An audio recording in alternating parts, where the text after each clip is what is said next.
bumps in the trajectory during the months ahead. Nevertheless, we have proven time and again that individual precautions and public health measures work to reduce spread, and these can see us through as we continue to address gaps in vaccine coverage.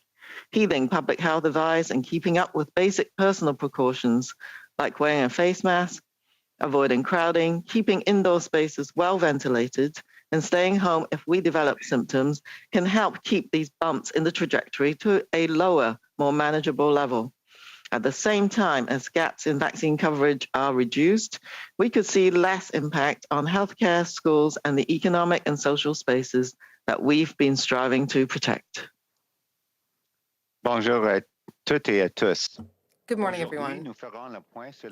Today we'll be providing an update on the national epidemiology and modeling work that informs the ongoing management of COVID-19 in Canada. Over the past month, we've made good progress in slowing epidemic growth across most jurisdictions in Canada. However, the latest surveillance data suggests that the rate of decline has slowed somewhat. So it's not unexpected that we could see some bumps in the trajectory during the months ahead. Nevertheless, we have proven time and again that individual precautions and public health measures work to reduce spread, and these can see us through as we continue to address gaps in vaccine coverage.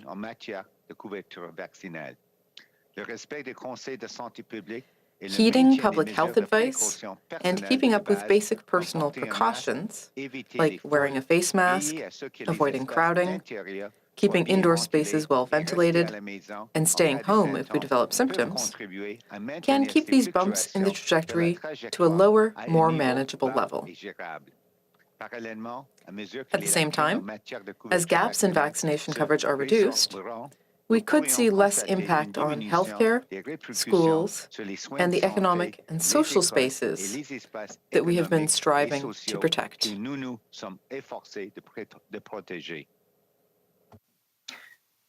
Since our last epi and modeling update in early October, the average daily case counts have continued to decrease. Over the past week, there were an average of 2,230 new cases being reported daily across Canada. This means we are about halfway down from the peak of the fourth wave, when over 4,400 cases were being reported daily. After more than 6 weeks of declining case counts, lagging severe illness trends have begun to decrease during the past 3 weeks. On average, over the past week, less than 1,950 people with COVID-19 were being treated in our hospitals each day, including just under 600 in intensive care units, and 27 deaths were reported daily. However, presently, severe illness trends are still elevated. As we head into the winter months with a strained and fragile health system in many areas of the country, we must remain vigilant, particularly in areas with lower vaccination coverage. Diapositive 2. La situation vécue dans les 6 provinces les plus populeuses. The situation in the six most populous provinces illustrates some of the ongoing variation in disease activity experienced during Canada's fourth wave. Previously hard-hit provinces that maintained restrictions while striving for high vaccination coverage experienced a relatively smaller fourth wave compared to previous waves. Other regions that relaxed too many measures too quickly before adequate vaccination coverage was achieved experienced a sharp and large rebound in disease activity, followed by a similarly sharp increase in severe illnesses that remain elevated.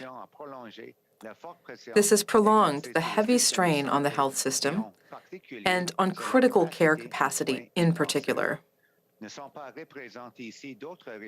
Not shown here are other areas of the country where spread was well contained during previous waves of the pandemic, but where localized introductions of the rapidly spreading Delta variant into pockets of the population with lower vaccination coverage resulted in outbreaks and community spread that has proven challenging to eliminate. Slide 3. For 6 weeks, with sustained public health measures to reduce spread in heavily impacted areas of Canada, the national RT, or reproduction number, has remained below 1. This means that the epidemic has remained out of a growth pattern nationally. However, RT may still be at or above 1 in some areas. To keep the epidemic under control, RT needs to be maintained consistently below 1. Diapositive 4. Au cours des troisième et quatrième vagues de la pandémie, le taux d'incidence Over the course of the third and fourth wave of the pandemic, incidence rates have been increasing among children under 12 years of age, who are not yet eligible for COVID-19 vaccination. During the fourth wave, for the first time during the pandemic, incidence rates in this age group surpassed those of all other age groups who have become increasingly vaccinated over time. This is why, beyond protecting individuals against severe outcomes and easing the strain on the health system, increasing vaccination coverage across the community is also important for helping to limit spread to children who are too young to be vaccinated, and thereby to reduce spread into schools and beyond. In particular, for young adults who are parents or close contacts of children under 12 years of age, getting vaccinated is an important way to contribute to their protection against COVID-19 and to help keep them in school and doing the activities they love. Slide 5. Not surprisingly, with wave 4 incidence rates being the highest among children under 12, the highest proportion of outbreak-associated cases involve primary school-age children. Nevertheless, the frequency and trend of school and childcare outbreaks appear to follow incidents in the community, with the number of reported outbreaks in these settings peaking at roughly the same time as community cases for waves 3 and 4. This graph of outbreak-associated cases in Ontario and Quebec, which represent about half of the Canadian population, shows that children aged 5 to 11 years have become the most prominent age group during the fourth wave. However, encouragingly, several key features of outbreaks involving children indicate sensitive monitoring and a positive impact of vaccination and infection prevention and control measures that are being employed to keep these settings safer, while striving to keep them open for the benefit of children. Ongoing monitoring indicates that most outbreaks among young children have been small, involving fewer than 4 cases, which suggests sensitive detection and rapid response to control spread. Compared to the third wave, there were fewer school outbreak-associated cases occurring in the 12 to 17-year age group, who are increasingly well vaccinated. Outbreak activity in schools mirrors community trends, and vaccination of household members can help prevent spread to young children and subsequent introduction into schools. COVID-19 cases among children most often do not involve severe illness. To date, there have been over 350,000 reported cases in children and youth up to 19 years of age, with less than 1% involving severe illness. Diapositive 6. Depuis le début de la vaccination à la mi-décembre, more than 58.9 million doses of COVID-19 vaccines have been administered across Canada since vaccination began in mid-December, providing over 89% of the eligible population aged 12 years and older with at least 1 dose of COVID-19 vaccine, And over 84% of eligible Canadians are fully vaccinated.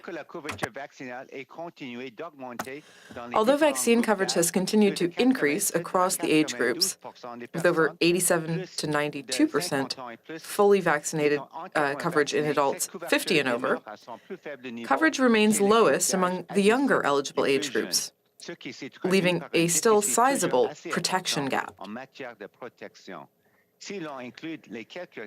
If we include the approximately 4.3 million children under 12 years of age who are not yet eligible for vaccination, total population vaccine coverage is about 10% lower, with 78% having at least one dose and 74% being fully vaccinated.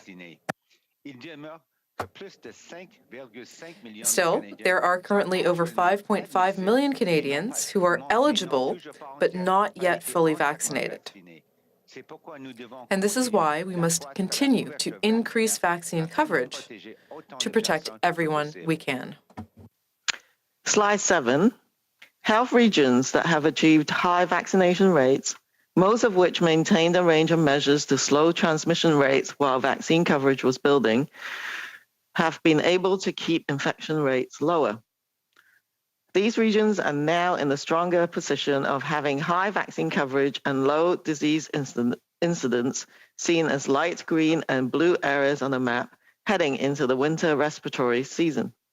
On the other hand, areas with lower vaccine coverage, particularly those that ease measures too soon or too quickly, are experiencing high incidence, including still elevated numbers of severe illnesses and prolonged strain on the health system.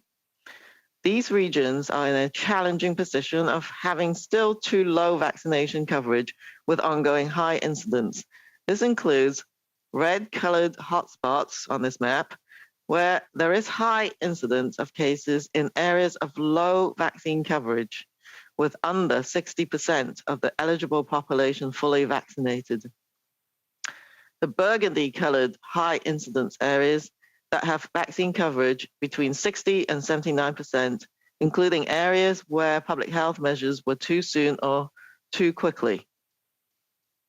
Heading into the respiratory season, with healthcare capacity already under heavy strain, there is increased urgency for these areas to maintain public health measures to slow the spread while continuing efforts to quickly address gaps in vaccine coverage to protect more people from severe illness. Nevertheless, even areas with moderate to high vaccination coverage need to maintain basic precautions, such as masking and limiting gathering sizes, while ensuring a quick response to any rapid increase in cases as we spend more time indoors over the coming months. Diapositive 8. Slide 8. When you are vaccinated, you reduce your risk of serious illness, hospitalization, and death due to COVID-19. The latest data continue to demonstrate that fully vaccinated people are significantly less likely to become infected and are highly protected against severe illness due to COVID-19. From mid-September to mid-October, adjusting for age, average weekly rates indicate that among youth and adults aged 12 to 15 years, unvaccinated people were 51 times more likely to be hospitalized with COVID-19 than fully vaccinated people, while among older adults aged 60 and up, unvaccinated people were 19 times more likely to be hospitalized with COVID-19 than fully vaccinated people. Given evidence of waning protection over time in some populations, for example, seniors in long-term care homes and those aged 80 years and older, Canada's National Advisory Committee on Immunization, or NACI, recommends a booster dose for some populations at highest risk of severe illness and waning protection following their primary series of vaccinations. Slide 9. This updated longer-range forecast shows how the epidemic trajectory could evolve through early December. Since our last update, the combined effort effect of achieving high vaccine coverage together with maintaining public health measures has helped to bring the fourth wave under control along the reduced transmission trajectory previously forecast. If we continue along the path we are on now, by continuing to increase vaccine coverage and maintaining public health measures, this updated model shows we could expect to see a decline along the dark gray line trajectory. While we are therefore continuing to see positive signs, resurgence is still possible. The blue line trajectory shows that at a national level, cases could begin to rise again if the transmission increased by just 15% from current levels. Although we are cautiously optimistic about our longer range trajectory, it is still too soon to fully ease public health measures. If we were to do so, we could expect to see a rapid rise in cases. Now's not the time to let our guard down.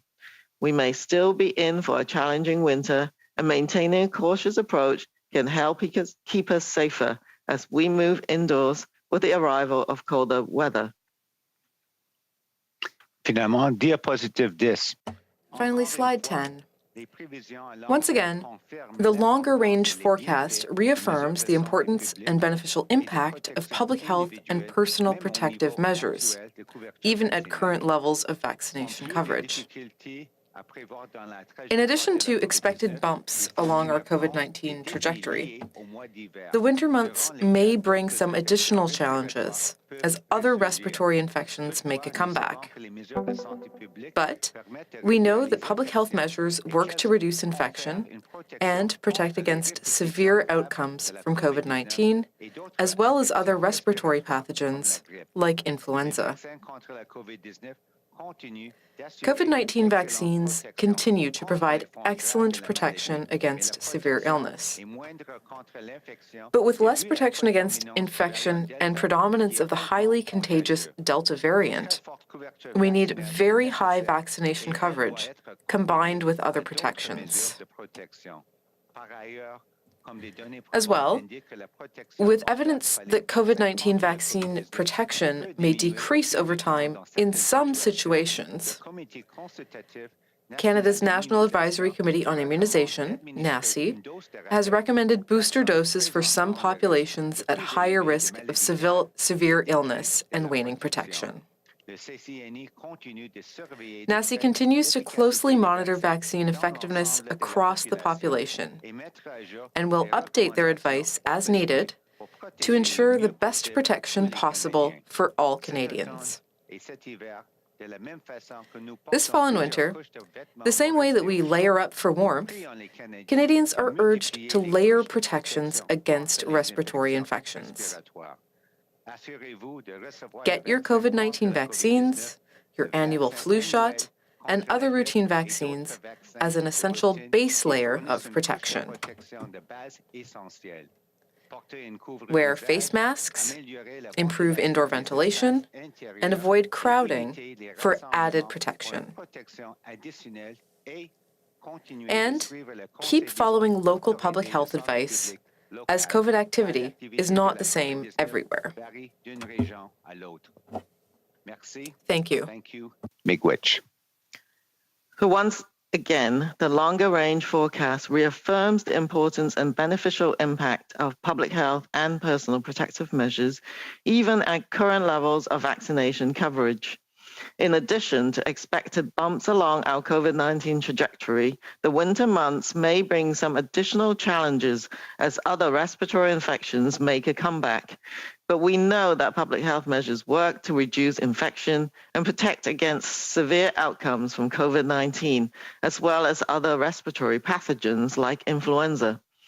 COVID-19 vaccines continue to provide excellent protection against severe illness, but with less protection against infection and predominance of the highly contagious Delta variant. We need very high vaccine coverage combined with other protections. As well, with evidence that COVID-19 vaccines protection may decrease over time in some situations, Canada's National Advisory Committee on Immunization has recommended booster doses for some populations at highest risk of severe illness and waning protection. NACI continues to closely monitor vaccine effectiveness across the population and will update advice as needed to ensure the best protection possible for all Canadians. This fall and winter, the same as we layer up for warmth, Canadians are urged to layer protections against respiratory infections.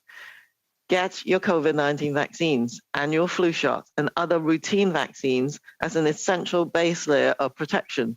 Wear face masks, improve indoor ventilation, and avoid crowding for added protection. And keep following local public health advice as COVID activity is not the same everywhere. Thank you. Merci. Miigwech. Thank you, doctors. We will now open the telephone line to questions. We ask that you limit yourself to one question and one follow-up only. We'll be taking questions in both official languages. Donc, nous allons prendre vos questions. We'll now be taking your questions. We would ask you to limit yourself to one question and one follow-up. And you can ask your questions in both official languages. Operator, first question. Thank you. Merci. If you have a question, please press *1 on the device's keypad. Si vous avez des questions, please press *1 if you have a question. The first question, la première question, is from Mackenzie Gray from CTV News. Please go ahead. Your line is open. Good morning, doctors. The head of the FDA, or the former head of the FDA in the U.S., has said this morning that he believes that the pandemic in the U.S. could be over by January, citing vaccination rates and citing also the fact that there are many therapeutics for people who get COVID, that they will be able to have positive results if they do contract the virus. Is that a timeline that you think could be really realistic for Canada as well?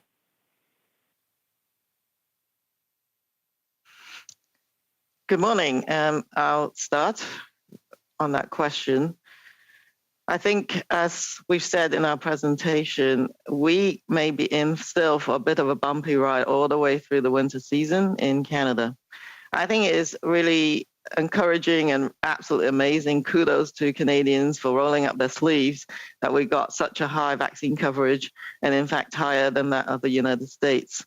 But many areas of the country hasn't seen much COVID activity. So I think that the level of immunity in some populations in Canada can be low, especially if you see on the map in the slides that the most vulnerable areas are where areas with lower vaccine coverage and loosening up public health measures too soon. So I envisage that there are bumps on the road because there are regional differences, and there could be upsurge in cases in pockets of under-immunization. So I am looking forward to seeing less massive upswings in widespread areas, but we've got a little bit of a ways to go. And I think the most important thing is to watch the epidemiology and the data as we go along. But we are still preparing at the federal level, but also provincial level, to provide surge capacity to certain hotspots or areas that need them. Just recently, for example, the Nunavik in Quebec has had an upsurge in cases. So we might still expect those kind of situations to occur, but just keep going with getting vaccinated. I've also pointed out in this presentation that there's still over 5 million people eligible who hasn't been vaccinated, and that creates pockets that the virus can get into. The other thing is that this virus has proven time and time again that it can undergo evolution, so we'll still have to monitor that. We've got the Delta variant already, which is very highly transmissible. It is possible that we could get different variants, and we have to monitor that, which is why we said, look, for the winter months, just keep layering on the additional layers of protections, like wearing well-fitted, well-constructed,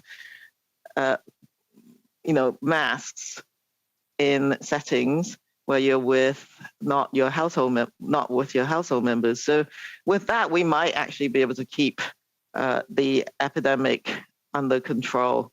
So that's what I'm hoping to see. But as usual, we can't forecast too far ahead.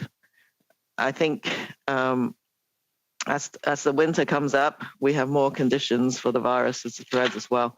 Maybe I'll just add that if you look at Europe, even countries like the United Kingdom that has a pretty high vaccination coverage, they are still seeing resurgences and maybe resurgences in severe outcomes as well. So I don't think we're out of the woods.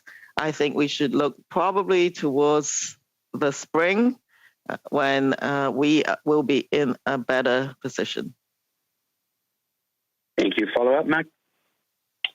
Yeah, Dr. Tam, you mentioned the 5 million people who are not vaccinated who are eligible at this point in time. Is it safe to say that if you're an adult in this country and you haven't been vaccinated, that you're going to get COVID-19?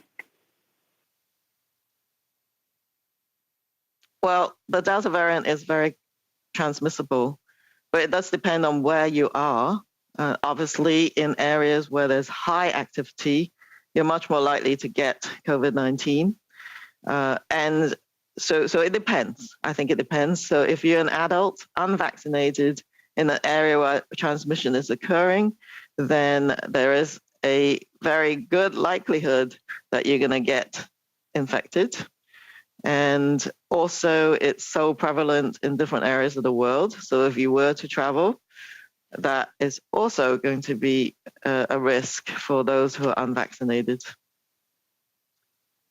Dr. New, maybe I can just add to that, Mackenzie, your question. Yes, if you are an unvaccinated, Canadian, theoretically, yes, you could really sort of seal yourself off from the rest of society, withdraw from community life, and really limit your chances of coming in contact and becoming infected. But I think that's challenging for practically everyone. We're all social beings, and there's always basic things that people need to do in terms of getting groceries and so on. Certainly, you could have it delivered. You could take extraordinary steps to really limit sort of any potential contacts with anyone else to lower the risk to a very, very low level in terms of potential exposure. But to what extent is that really feasible, possible, and practical compared to just, in my view anyway, the simple act of getting vaccinated and increasing your level of protection? But you're right. It's not absolute that anyone who is unvaccinated will absolutely get COVID-19. But I think they would have to obviously take a look at what's happening in their community and take probably extraordinary steps to avoid any contact with other human beings. Thank you. Thank you, Dr. Zapper. Next question. Prochaine question. Thank you. Merci. Prochaine question, Raymond Filion. Next question, Raymond Filion from TVA. Thank you. Dr. New, I just wanted to follow up on my colleague Mackenzie's question. Would you say that at this point you think there's hope that the pandemic might end in Canada by the end of the winter? Answer. Well, as Dr. Tam said, I think it's always good to be optimistic, but I think that we also need to be realistic. Here in Canada, we're a northern country, and in the winter, a lot of people will be spending time inside. We know how the virus spreads. There's always a higher risk of spread indoors in enclosed spaces where ventilation might not be as good as it is outdoors. So all of those other factors, including possible waning of vaccine protection, mean that there will be some high-risk groups who do need a booster shot. And I think it's too early to really say that we can see the end of the pandemic by the spring. I think we need to continue to be cautious. People talk a lot about vaccination coverage because that is the base layer of protection, not only for individuals, but also collectively. We can already see that there are concerning new variants, and so we need to up that vaccination coverage. And we also need to recognize that vaccines in themselves are not 100% effective. No vaccine is 100% effective. So we always need to have other layers of protection at the individual level, such as wearing a face mask, and we also need protective measures within the community.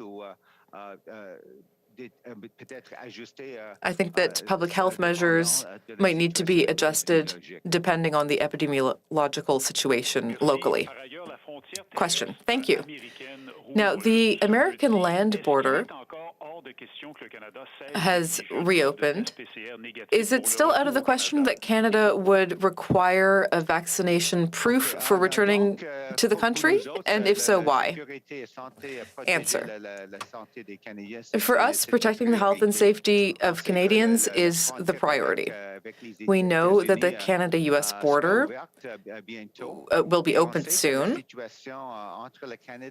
and we know that the situation in Canada is a bit different than the situation in the US. With the evidence we have so far, even with a pre-arrival test for travelers coming back to Canada, a certain percentage of them will later test positive. I think it's around 0.2%. It may seem like a very low percentage, but if the number of travelers coming back into Canada increases, the absolute number of travelers who are coming in and who are infected with COVID-19 could end up being a significant number. So that's something to consider. In terms of the screening tests, it's really hard to gather evidence. You know, you have the pre-arrival test, and if someone tests positive before the flight, then they can't get on the flight. So we don't know much about those people. So the analysis is ongoing, but we know that there are differences between molecular tests and antigen tests. The rapid antigen tests have more reliable results if someone is symptomatic. But if you look at the screening of passengers arriving in Canada, there can be asymptomatic people who may appear healthy. So the molecular test is more reliable in that case. So this is something we are continuing to monitor. And we may need to modify rules for travelers because we really need to know what the risks are for Canadians who are traveling to and from the U.S. But certainly, for Canadians who go to Florida for a few weeks, for example, you know, we need to have good procedures to protect people who are traveling. Operator, next question. Question. Thank you. Merci. The next question is from Ashley Stewart, Global News. Your line is open. Good morning, doctors. My first question is, we know Health Canada is reviewing the Merck COVID-19 pill. Are you also looking into Pfizer's COVID-19 pill, and where are you at in that process? Thank you for that question, and we can certainly ask Health Canada, our regulator, to provide any follow-ups, but both of those medications are under review, and I don't have any further information as to what the progress is with each of them. I do know that our regulatory colleagues are working as fast as they can, as they have done with all the other treatments that have been submitted by manufacturers. So yes, they are reviewing both. And follow-up question? Thanks for that.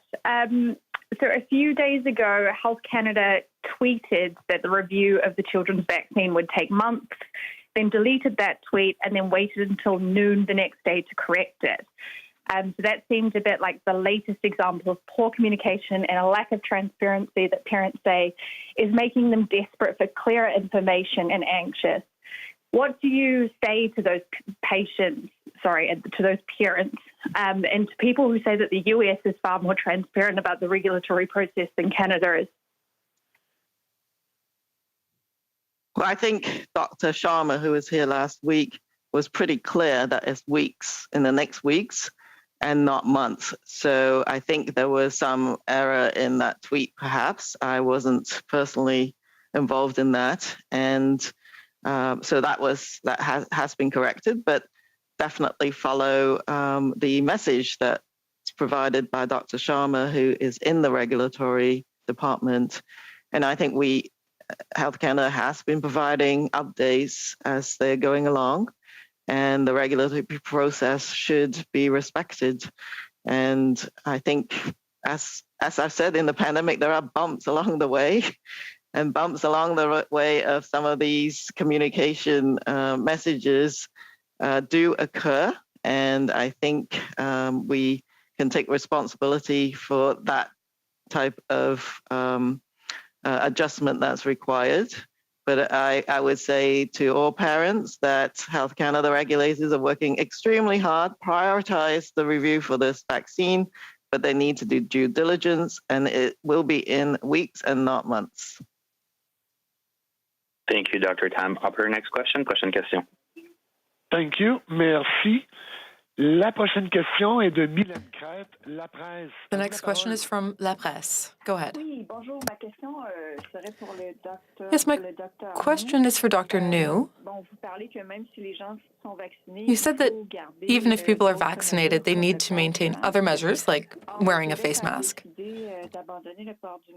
But Quebec decided to drop mask requirements in secondary schools starting on November 15th. Do you think that decision is premature? Answer. Thank you for the question.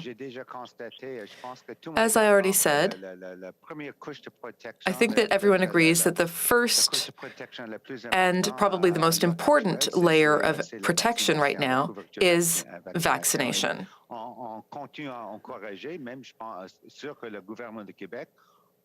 The government of Quebec is continuing to encourage people to get vaccinated. So that's point number one.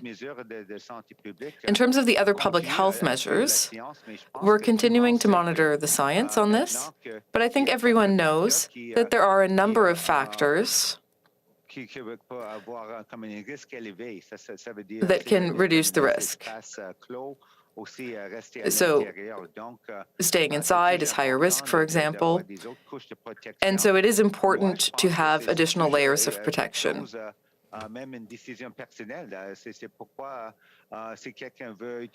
You know, if someone wants to make a personal decision about masks, masks are just an additional layer of protection that they can choose to use. So these are individual decisions.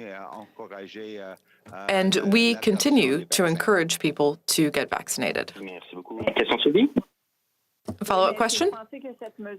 Yes, but do you think that this measure would increase the number of COVID-19 cases, particularly among children aged 12 to 17 who are at secondary schools in Quebec? Answer. It's a very complex issue. It is always possible. There could be an infected teenager who could pass the virus on to others. And would wearing a face mask reduce that risk? It's possible. But I can also say that in order to protect children overall in schools,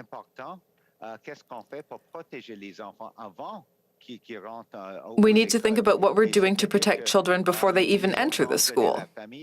So the other members of the family, parents, for example, should be vaccinated. Because if all the other members of the student's family are vaccinated, that will really help protect the students who go to school. What happens in schools, as I've always said, is just a reflection of what's happening in the broader community. So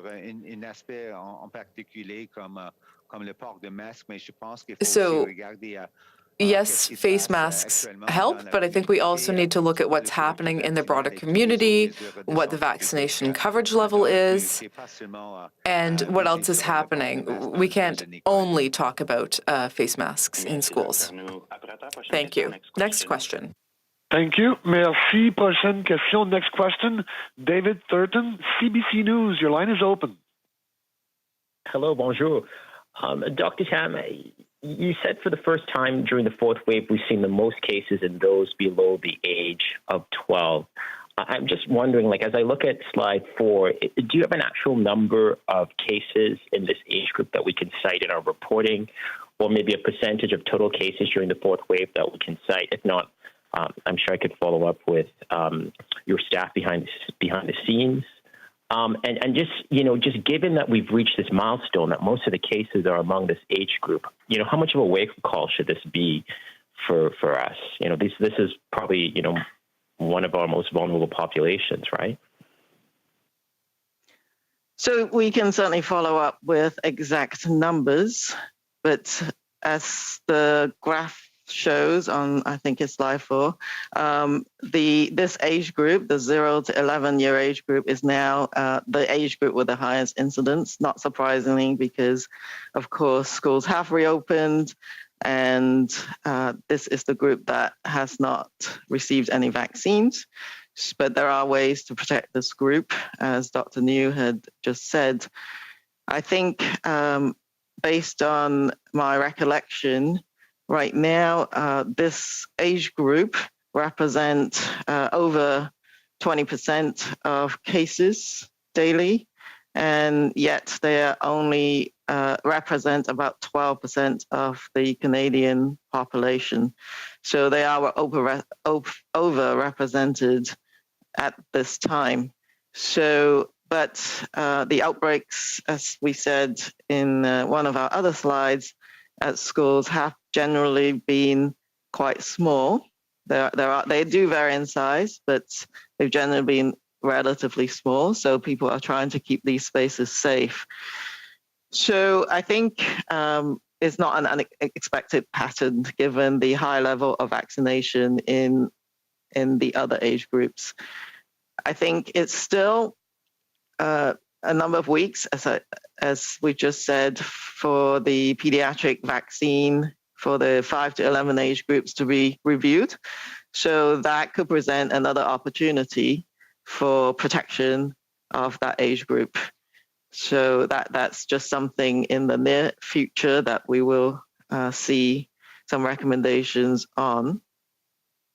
I think this age group, I think the key is that in general they have milder illnesses, but there are occasional more rare aspects of severe outcomes, but very rarely do they result in death. But any death in a young child is extremely tragic and unexpected. So I know that over the course of the pandemic, there's been certainly less than 20 deaths in persons under the age of 19. But we will get some of those numbers to you as a follow-up. Okay, thank you. And totally a different question. It just occurred to me, we haven't heard much of an update about Alberta and Saskatchewan's requests for the one-shot Johnson & Johnson vaccine. Where do we stand on that? Is there an update on the process we've procured them, it's just getting those deliveries, and just if I'm understanding the request correctly from those provinces, it's because there seems to be a desire or willingness to get Johnson & Johnson vaccine among those who are vaccine hesitant. So is there an update on that? Yes. So there's been a very active outreach to get supplies actually from Europe at this time, because there is still some work to be done from the perspective of the United States, where we had been previously expecting our Janssen doses. They've had some manufacturing issues, which continues to be examined. But we are accessing some doses from Europe, which have been procured. So, and they have been verified by Health Canada to meet safety, quality, and efficacy standards. So I expect that these doses will arrive in the coming days, and with distribution occurring shortly thereafter. So efforts have been made, and we should expect to see some of these doses imminently. Thank you, Doctor. Operator, next question. Question, question. Thank you. Merci. La prochaine question est de Laurence Martin. The next question is from Laurence Martin from Radio-Canada. Go ahead. Yes, the Quebec government said that it would authorize dancing, karaoke, and so on. Do you think that that's a good idea, or do you think that this is not the time to relax public health measures and that this might increase the risk? Answer. Thank you for the question. If I've understood correctly, I believe that with karaoke, this is actually being authorized for private houses. We already know what the risks associated with certain activities are. Singing, for example, is a slightly higher risk activity when it comes to virus transmission. I remember there were cases at karaoke bars in the past. So it's always important to remain cautious. If you want to sing karaoke, it's a question of risk tolerance. If you're with friends who are all fully vaccinated, in a private home, and everyone feels comfortable doing that together. And if people continue to wear masks when they're not singing, for example, these are all factors that contribute to the decision. When it comes to karaoke in bars and restaurants,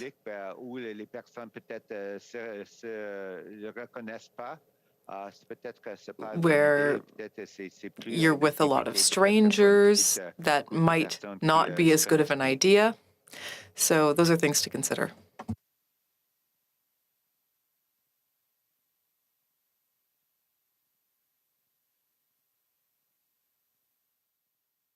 Jusqu'à quel point est-ce que ça pose un risque Question. important pour les patients, le fait qu'il y ait des travailleurs de la santé qui ne soient pas vaccinés? There are health workers who are not vaccinated. Do you think that that poses a very high risk for patients? Answer. Thank you for the question.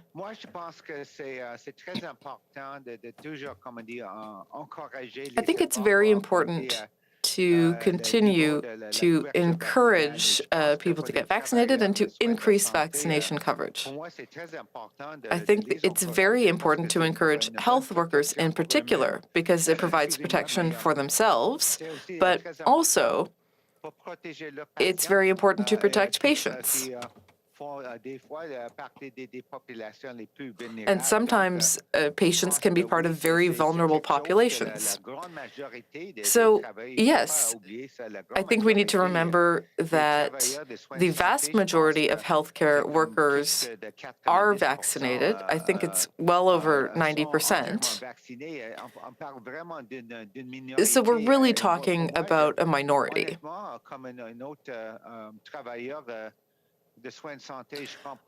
Honestly, as a member of the healthcare system myself, I don't understand people who don't get vaccinated.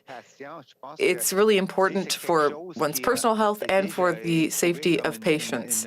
And, vaccination has been proven to be a very effective layer of protection for everyone. So I don't understand why there is still this minority of healthcare workers who are still not fully vaccinated. But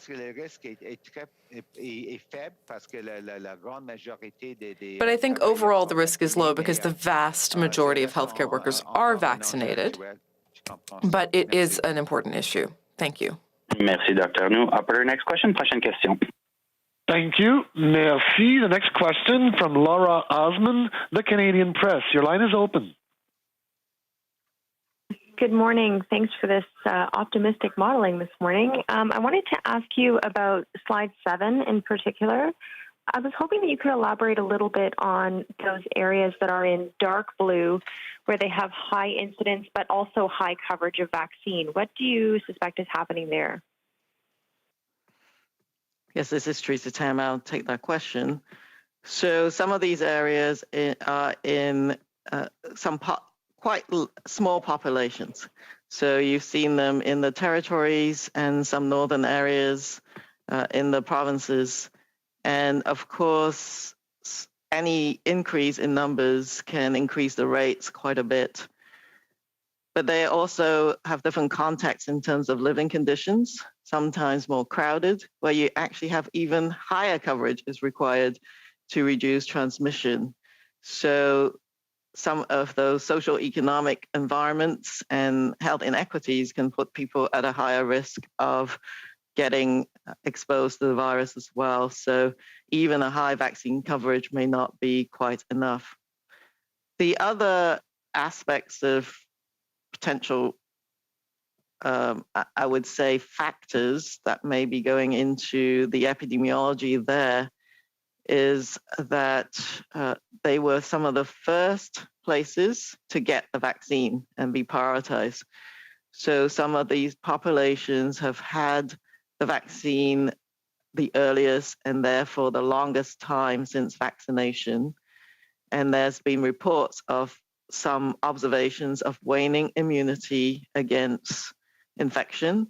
And in some cases, they have had some severe outcomes.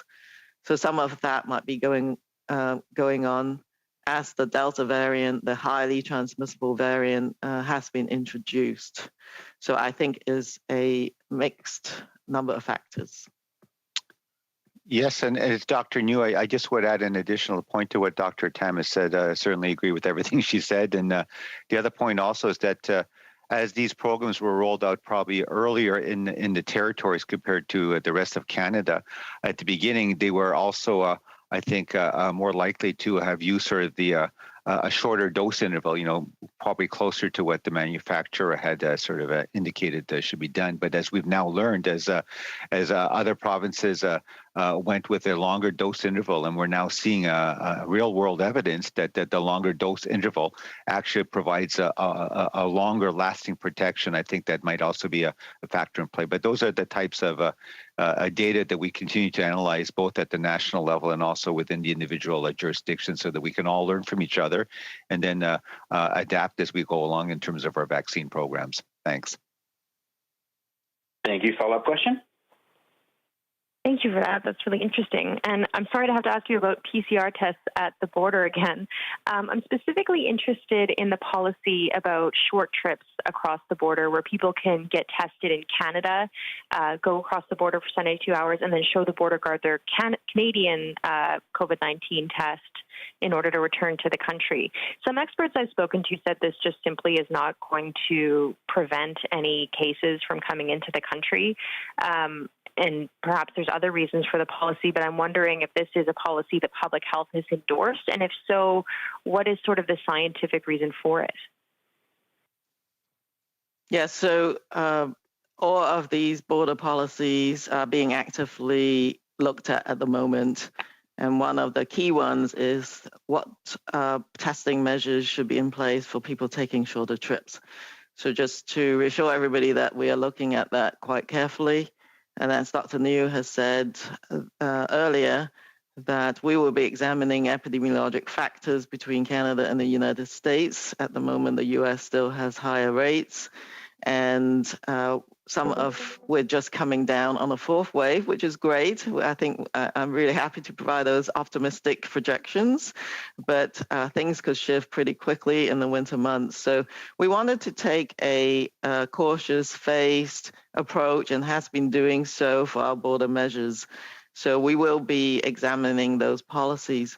I believe, if I could recall, and we may have to get back to you on that, that it was actually done to enable some of the border communities who have essentially need to take those trips to the United States because their communities are so connected that because they're short trips, that we were not going to be asking them necessarily to take a test over on the other side of the border to enable them to go across safely.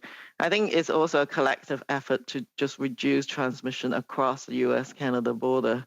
So I think it was done to try and support some of those communities, but I do think that all of this needs to be re-examined as we are doing with all of the border measures moving ahead. Thank you, Doctor. We have time for one last question. Dernière question. Opérateur. Thank you. Merci. The question will be from Brian Platt, the National Post. The line is open. Hi. I just wanted to ask about, we used to talk about herd immunity a lot earlier in this pandemic, but obviously that changed then with variants and breakthrough infections. Is that still something that you think about? Is there a level of herd immunity we should try to aim for? And if so, what is that level? So herd immunity or community immunity is a state where majority of the population is immune to the extent that virus transmission is halted, basically. I think everything had to be re-examined with the very highly transmissible Delta variant. Could the virus get more transmissible? We don't know, but we certainly have to be monitoring that. The more transmissible a virus, and the higher that reproduction number, that R number, reproduction rate, the more difficult it is, the higher levels of immunity in the population has to be achieved to stop the virus transmitting. So that has changed over time.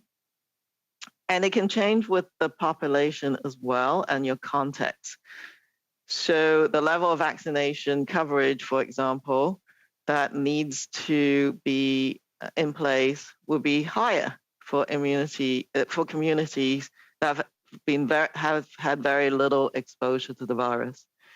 The vaccination coverage also has to be higher for more crowded conditions. So it's not a straightforward question.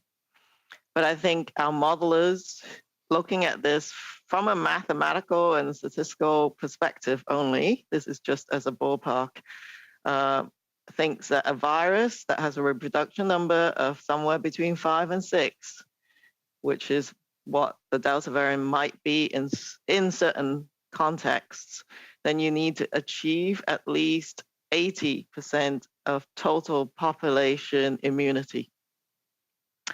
And that's not the eligible population over the age of 12, but 80% of total population immunity from either infection or the vaccine. But because of the shifting landscape we have now on looking at the science and data on waning immunity, as well, so these initial recommendations on booster doses and the shifts potentially in the virus, it's actually really difficult to just pinpoint a specific number. But you're talking about that kind of ballpark with a virus that behaves somewhat like the Delta virus. So our recommendation, certainly my message, is really to just get as high as possible. We've almost got to 90% of those over the age of 12 getting their first dose, which is superb. Keep going, get that second dose, and then we will await the regulatory recommendations on the pediatric vaccines. So all of those will get you towards community immunity, but it's not absolutely certain as long as the other modeling projections we've done in the past is also looking at reducing transmission to the extent that your health system can cope. So we've been more focused on those modeling to look at what's the level of protection is needed to stop hospitals from becoming overwhelmed. And that might be more of a realistic benchmark that we should attain. Yeah, okay, that covers most of the question, I think. So just from what I take from that, like I think we're about 75% of total population right now. So when you talk about trying to at least get over 80, if we get the age 5 to 11 group, that takes us gets us pretty close to there. Am I correct about that? So yes, if the vaccine is approved and NACI recommends it, then any increase in vaccine coverage in the population will help move us towards community immunity. Absolutely. Any degree, any percentage increase in immunity in the population will move us further along that trajectory. Thank you, Dr. Tam. And that will be all for today's press conference. C'est ce qui met fin à la conférence de presse pour aujourd'hui. Passez une belle journée. Have a good day. Bye-bye. And that was an update from the Public Health Agency of Canada. If you are just joining us, welcome inside the CBC Newsroom. I'm Suhana Marchand. So we did hear from the top doctors there about the modeling for COVID-19. And there is some good news. I mean, cases are, getting, numbers are decreasing, but let's find out what that good news really is. CBC's Janice McGregor has been listening in. She joins me live from the nation's capital. Very first question that Dr. Tam was asked was, when is the end of this pandemic?